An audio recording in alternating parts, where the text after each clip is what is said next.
राजकुमार राय जिंदाबाद जिंदाबाद जिंदाबाद। रघुपीर जनता जिंदाबाद जिंदाबाद जिंदाबाद। केस व्यास जिंदाबाद जिंदाबाद जिंदाबाद।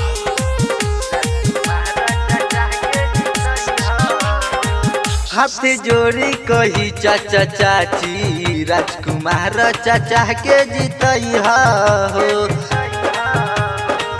हाथ जोड़ी कही चाचा चाची राजकुमार व्यास के जीतई हो। करनी हो रा सबका से करनी हो रा सबका से अब की बार जनी भूलई हो। हाथ जोड़ी कही चाचा चाची राजकुमार चाचा के जीतई हो।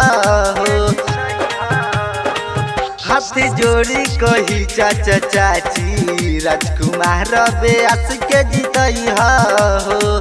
करनी हो रा सबका से करनी हो रा सबका से अब की बार जनी भूलई हो। हाथ जोड़ी कही चाचा चाची राजकुमार चाचा के जीतई हो।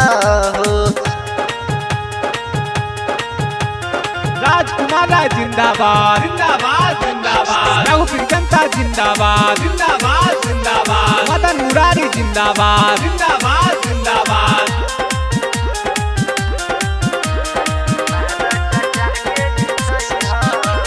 जिला परिषद से खार बानी चाचा राजकुमार हो। क्षेत्र संख्या 39 बानी साचा उम्मीदवार हो। जिला परिषद से खार बानी चाचा राजकुमार हो। क्षेत्र संख्या 39 बानी साचा उम्मीदवार हो।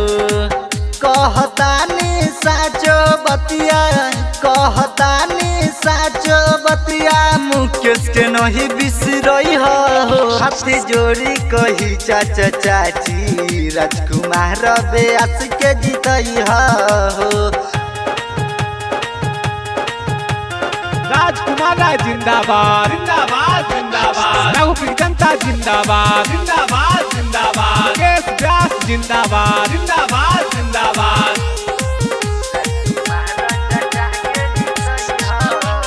रामपुर मलिकपुर रुस्तमपुर जहांगीरपुर जफराबाद हो। सरायपुर तेरसिया के भैया बाबू दई दय आशीर्वाद हो। रामपुर मलिकपुर रुस्तमपुर जहांगीरपुर जफराबाद हो। सरायपुर तेरसिया के भैया बाबू दई दय आशीर्वाद हो।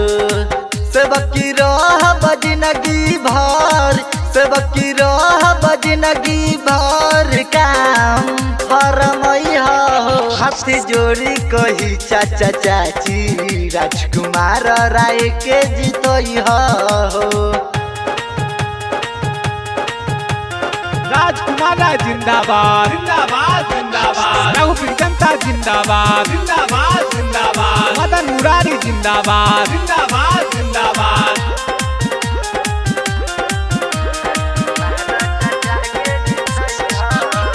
ढेर लोग आई ढेर लोग जाई ढेर बती आई हो। भोटवा के बाद ढेर लोग भेट न करे पाई हो। ढेर लोग आई ढेर लोग जाई ढेर बती आई हो। भोटवा के बाद ढेर लोग भेट न करे पाई हो। लांगड़ मुकेश मदन मुरारी लांगड़ मुकेश मदन मुरारी अरविंद के अपन बनई हो। हाथ जोड़ी कही चाचा चाची राजकुमार व्यास के जीतई हो। करनी हो रा सबका से करनी हो रा सबका से अब की बार जनी भूलई हो। हाथ जोड़ी कही चाचा चाची राजकुमार चाचा के जीतई हो। हाथ जोड़ी कही चाचा चाची राजकुमार बेआस के जीतई हो। करनी हो रा सबका से, करनी हो रा सबका से, अब की बार जनी भूलई हो। हाथ जोड़ी कही चाचा चाची राजकुमार बेआस के जीतई हो।